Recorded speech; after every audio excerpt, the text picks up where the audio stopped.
Hey everybody, Dave here from Dave Tries to Fix Stuff, the channel dedicated to the repair, restoration, and resurrection of broken stuff. And in this episode, it's going to be part 2 of the repairs I did on this Gibson BR-6 tube amplifier. I'm going to go over a few different things in it, cleaning up of the cabinet, a couple of repairs I made, and then the actual tone demo that we're going to go through. So if that interests you, stick around. We'll get to it together.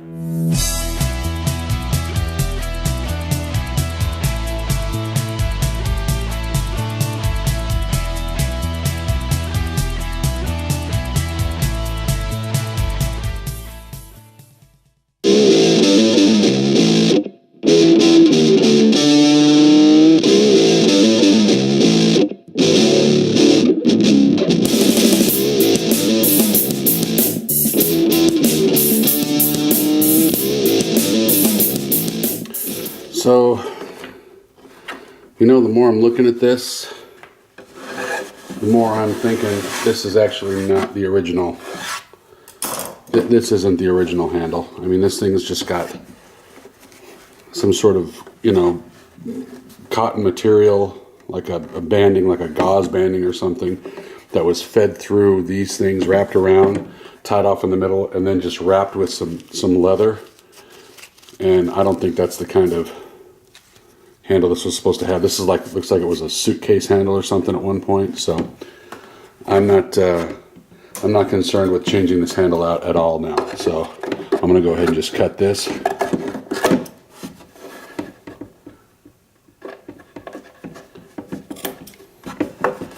then we can get that out of there. And I will get a measurement going across here. And I'm sure I can find myself a leather handle that will fit this.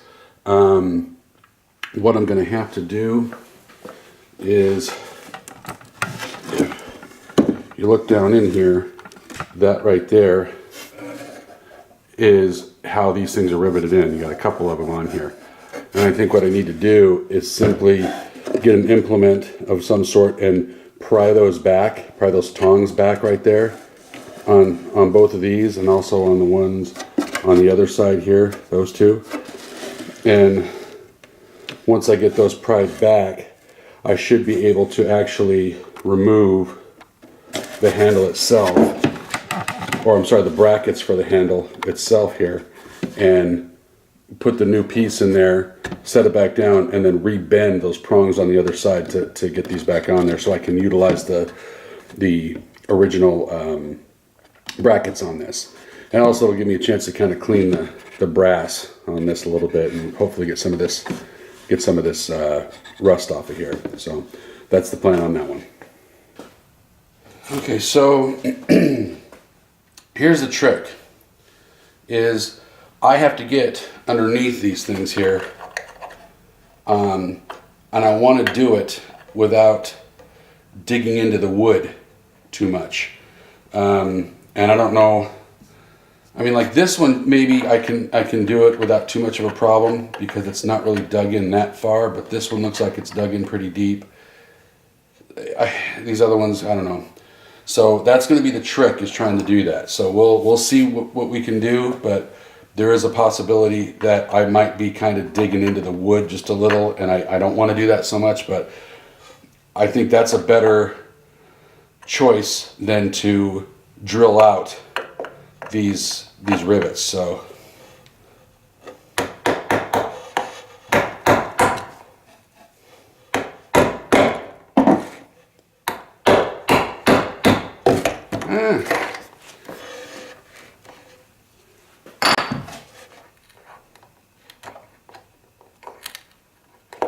so you can hear this thing, like the wood crackling underneath it, and that bugs me.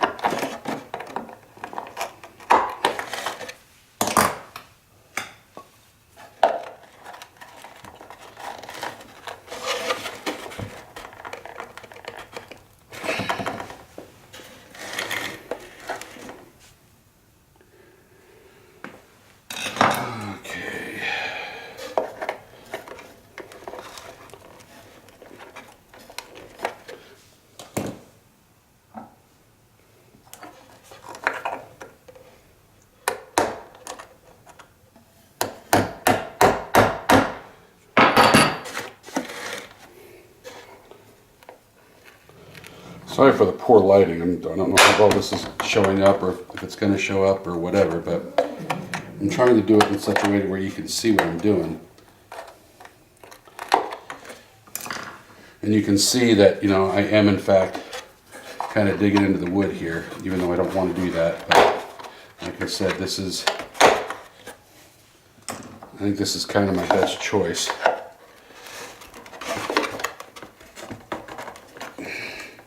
Sorry for my big fat hairy arms too being in the way, but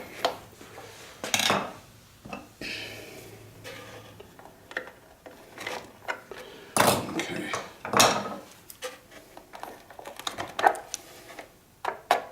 Okay, so that one's coming out there. That's good. So we got one going.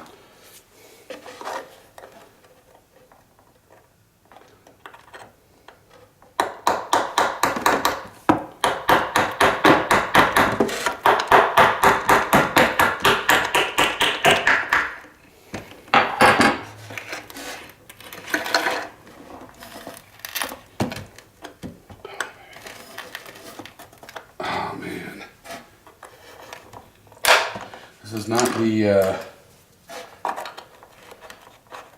the hardest of woods either, so it's looking like it's kind of easy to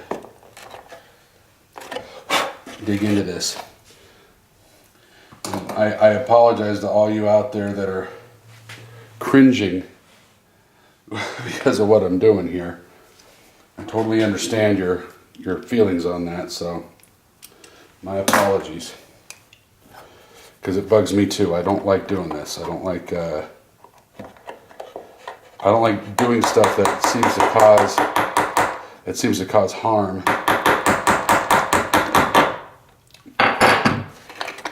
Even though it's, you know, the purpose of it is to ultimately fix something,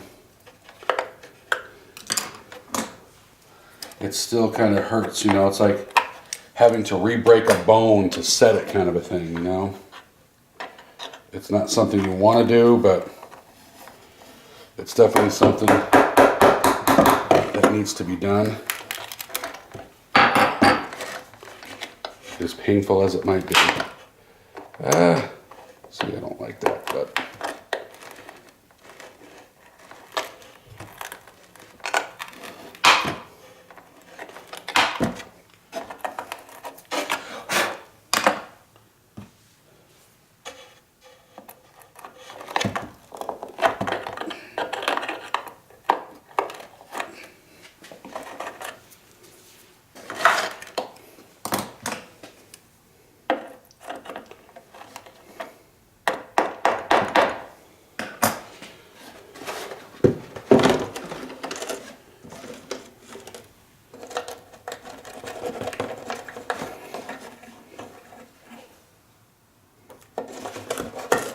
okay, so got that off. And these appear, if I can get it to focus here, let's zoom out a little bit. There we go. These are good, and they should be reusable. So I just need to start getting them cleaned. And we will now do the same thing on this side. I'm not going to film this one only because I don't know if I'll be able to, because it's on this side of the amp. I'm not going to be able to get a good angle with the camera on it, and the camera's kind of in my way anyway. So this one I'm going to do the same way as I did the other one. So we'll catch up in just a second. Okay, so I got them both off. I got them now, everything soaking in some vinegar. I'll let it soak for a little while, then I'll grab my a couple of my brushes and see if I can brush off a little bit more of the rust that's on there. But I'm just going to let them soak for a little while, so I can now concentrate on trying to get the rest of this thing actually cleaned up. I think what I'm going to use is a combination of some gentle degreasing cleansers, like a mean green or simple green or something like that, so that I can try to get as much of this stuff that's kind of worked down to the grains out as possible. I also I'm going to remove this part of the baffle down here by taking these off, so that I can try to clean this grill cloth a little bit. That's generally what we're going to be working on right now, is just trying to get this thing as clean as possible. You know, get all the, you know, like this stuff, get all that cleaned off of there. So that's going to be the idea.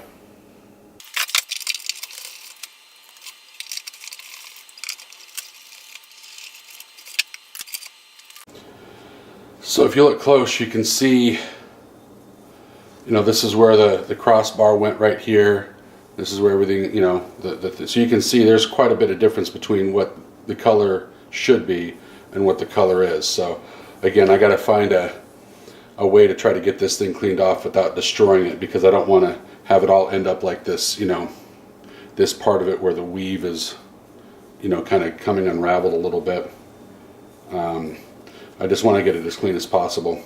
The fact that it's kind of mounted to this screen is actually pretty helpful, so we'll get to that in just a bit.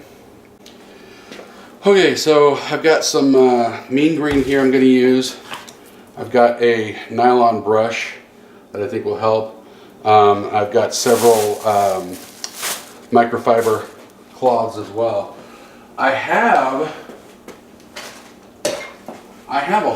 a big block full of magic erasers, but I don't know where they are. So, and that sucks, because I think that's probably what would do the best on something like this. If this doesn't come off very easily and it's fighting me, I might just go to the store and buy a couple more magic erasers just to try to make the job not quite so difficult. So.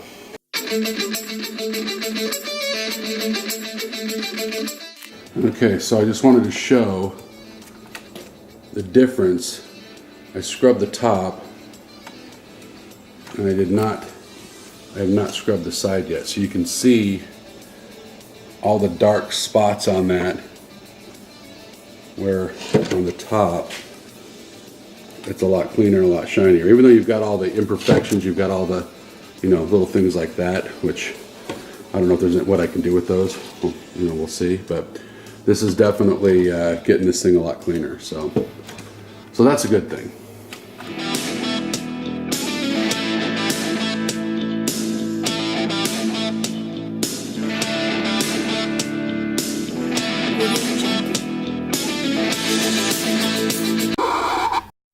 Yep, I'm making a mistake. I'm fucking it up.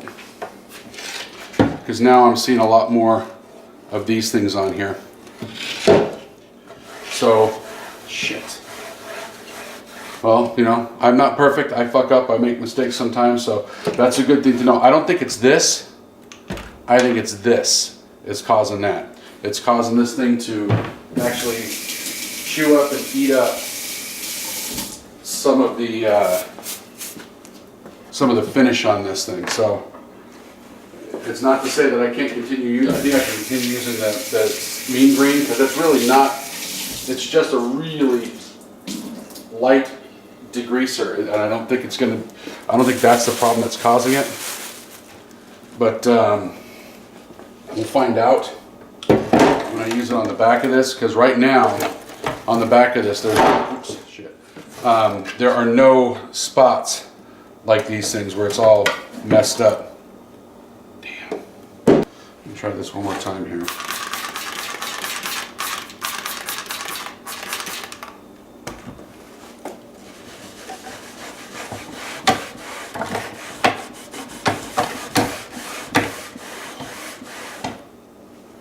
You know, if I was smart about it, I would have started on the bottom doing this to see if it cleaned it up instead of on the top, to see how this stuff reacted to it. I'm really mad at myself that I did that now. Shit.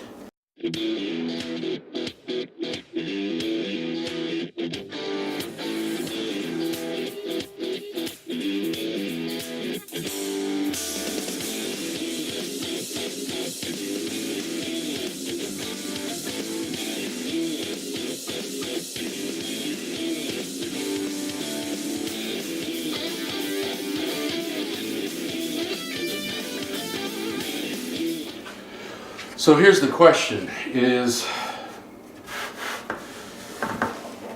how clean do you want to actually get something like this, you know? I mean, on the one hand, I want to get all the grease and dirt and stuff out of this. So I'm wondering, you know, you think I got to have just a little bit of an abrasive coming in here. Because looking at this top, the Tolex is actually cleaner. It's a lot cleaner. It's just that utilizing the brush has caused a couple of new spots, not a lot of them, but a couple of new little spots to actually form, which is not good. But the Tolex that is still a hell of a lot cleaner than it is on the front. So it's like, I would almost like to be able to do this on the front to, you know, try to get some more of this stuff out. But at the same time, I don't want to further damage the Tolex from what it is. So I guess I just live with the stuff like that, you know. I'll clean up the rest of it as much as I can, and this will just be a nice, it'll be clean, you know, as clean as I can get it, but it's just going to be a nice road-worn vintage amplifier, you know. Not all of them can look like new when you're done with it, so I did the best job I could do, and, you know, I am kicking myself just a touch that I did cause just a couple of little spots here. I mean, it's not bad. It's not like I look back at what it had. I looked at the photos that I took of it from the original thing, from what it looked like originally on the top, and it's not as bad. I didn't mess it up as bad as I had thought I did when I first looked at it. But it's still not. It's not something that I can do with the rest of it without destroying the Tolex further than how it's destroyed. So we're just going to leave well enough alone and be happy with how this is like this. And I will move on to cleaning off this baffle, which I'm doing here as we speak. And then I'm going to try to gently clean off the grill cloth a little bit, just to kind of make that. I think the grill cloth will go a long way. If I can get that looking good, that'll go a long way into improving the looks of the amp as well. So let's see what I can figure out for this thing. Okay, I just wanted to share kind of a spot of good news with this. These are the two brackets that I've had soaking in vinegar. This one I've used a brush to brush up, and this one I have not, and you can easily see the difference in the two of them. So I'm sure that once I get a brush going to this one, it's going to end up looking as good as this. This thing looks almost new now, so getting all the rust off of these is going to be great as far as that's concerned. So that part I'm happy with. Makes up a lot for the top of this thing, which again is not as bad as I had thought. I'm looking at it now, still some more. Let's see, back out a little bit. It's really not as bad as I thought it was. It's really a lot of this damage was already here, so I'm really not all that concerned with it. But and then over here I have I took the grill cloth off, and I used a little bit of I just filled up my sink with some Dawn dish soap and basically got a microfiber, and you could still see the outline a little bit on here. I don't think I'm ever going to be able to get it off, but it's not nearly as noticeable as it was. And I think once this finishes drying, it'll look a lot better. So that's another good thing. So I think that between that and these things right here, that and these things right here, I think we're going to be doing pretty good. So okay, so I changed out two of the what were supposed to be 500 ohm resistors that were in line with the signal going to, with the thing going to the plate. Let me show you here. Okay, so right here you've got a couple of 500K resistors right there and right there. Those are the ones that I found that had drifted way out of spec. These things were both upwards of like 800K. So I took those out and replaced them with some that were in spec. I also changed that wire that had broken apart in the last video. because the shielding had gotten brittle and crumbly. That entire wire was like that, so I removed that and put a new wire in for it. Everything else checked out pretty much to spec, so there really wasn't a whole lot that I had to change out in that respect. I'm plugging this thing in, this guitar in, and although it does sound decent, I'm not gonna lie, it actually sounds really good, but it is trebly. And I'm thinking the reason changing those resistors out did improve. It took a little bit of the trebliness out of it. It still sounds trebly, but I think it's because the speaker's just out of its cabinet, and once it's actually mounted in the cabinet, it should actually help to beef up the bottom end just a little bit. So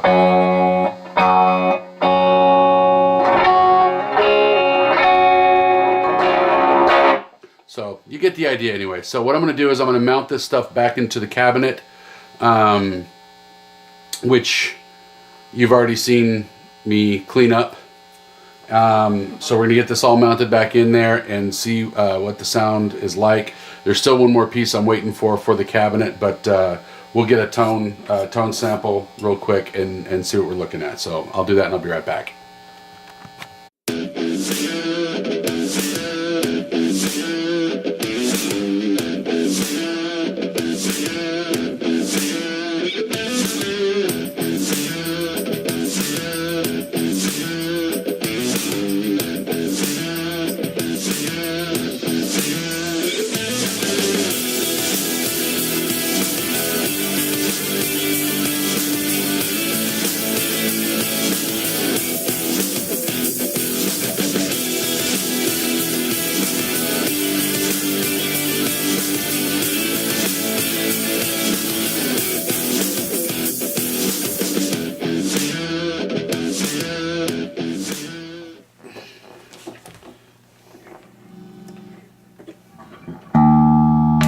Oh yeah. Yeah, putting it in the cabin makes all the difference in the world.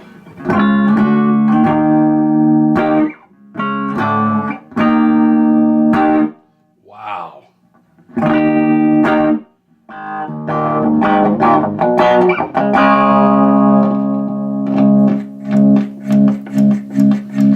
I need to get back in there and probably hit this thing one more time with a little more deoxit though. So, all right, let me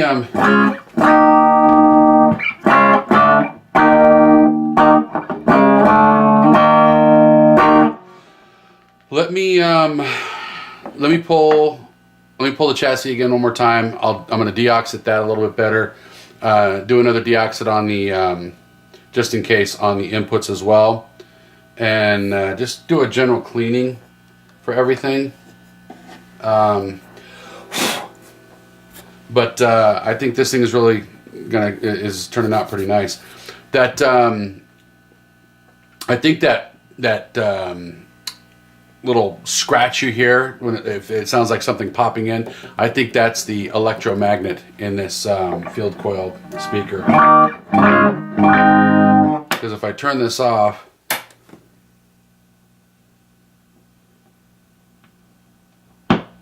even though it's already warmed up, it's doing that. So what I'm thinking it is it's just it gets to the point where there's enough juice in that electromagnet to be able to, you know, actually have the speaker, the voice coil engage in that thing. I think that's what the sound is that's making. So, but let me do those couple more things, and I'm gonna get the handle still. That's the one part I'm waiting for, is the handle on this to put on the top. And once I get all that, then I will go ahead and do a final tone demo on this thing, and we'll see what it sounds like. So we'll be right back. All right, we're gonna be going through this with my Fender Strat single coil.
another spectacular success that we can chalk up there. I'm very happy with how this thing turned out. Still got a couple of things that I'm a little irritated with myself about. The whole thing with the Tolex on the top, I'm not altogether happy with.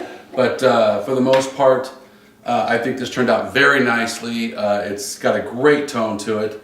Tolex turned out good. The new handle up on top.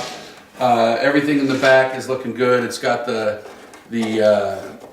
3-prong cord, so it's actually in really good shape as far as safety and all that good stuff.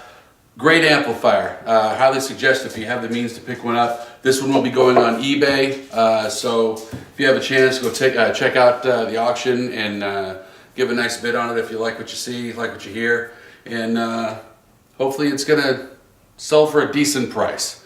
Whoever gets it, I'm sure will be very happy with it.